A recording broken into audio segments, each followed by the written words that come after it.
चित्तोडगडच्या गंगार उपविभाग परिसरातील एका गावात मुख्याध्यापक आणि एका महिला शिक्षिकेचा अश्लील व्हिडिओ व्हायरल झाल्याच्या प्रकरणात शिक्षण विभागाने मोठा निर्णय घेतला आहे। जिल्हा शिक्षण अधिकारी प्राथमिक राजेंद्र कुमार शर्मा यांनी निलंबित मुख्याध्यापक आणि महिला शिक्षिकेला सरकारी कामावून काढून टाकले आहे। डीईओ प्रायमरी यांनी जारी केलेल्या आदेशात असे म्हटले होते की मुख्याध्यापकाकडून स्पष्टीकरण मागितले होते, परंतु 20 जानेवारीपर्यंत त्यांनी चौकशी समितीसमोर आपले उत्तर सादर केले नाही। त्याच वेळी महिला शिक्षिकेने सांगितले की व्हिडिओमध्ये तीच आहे, तसेच व्हिडिओ एडिट केल्याचे सांगण्यात आले, पण तपासाअंती तो व्हिडिओ खरा असल्याचे सिद्ध झाले। दोघांच्याही अनैतिक वर्तनाचा विचार करून त्यांच्या विरुद्ध नोकरीवरून काढून टाकण्याचा आदेश जारी करण्यात आला। वृत्त सविस्तर जाणून घेण्याकरता चॅनलला सबस्क्राइब जरूर करा।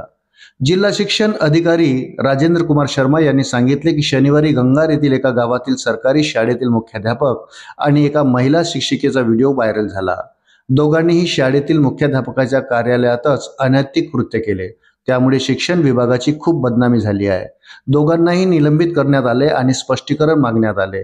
या दोघांनाही 20 जानेवारी रोजी शिक्षण विभागाने स्थापन केलेल्या पथकासमोर हजर राहून स्पष्टीकरण द्यावे लागले। त्याचवेळी महिला शिक्षिकेने टीम समोर कबूल केले आहे की व्हिडिओमध्ये दिसणारी महिला स्वतः आहे, पण व्हिडिओ एडिट केलेला आहे। जेव्हा तपास पथकाने संपूर्ण प्रकरणाचा गांभीर्याने तपास केला, तेव्हा त्यांना आढळून आले की व्हिडिओ खरा आहे आणि त्यात सरकारी शाळेचे मुख्याध्यापक आणि महिला शिक्षिका आहेत। हा व्हिडिओ मुख्याध्यापकांच्या कार्यालयाचा देखील आहे। प्रकरणाचे गांभीर्य लक्षात घेता दोघांनाही निलंबित करण्यात आले।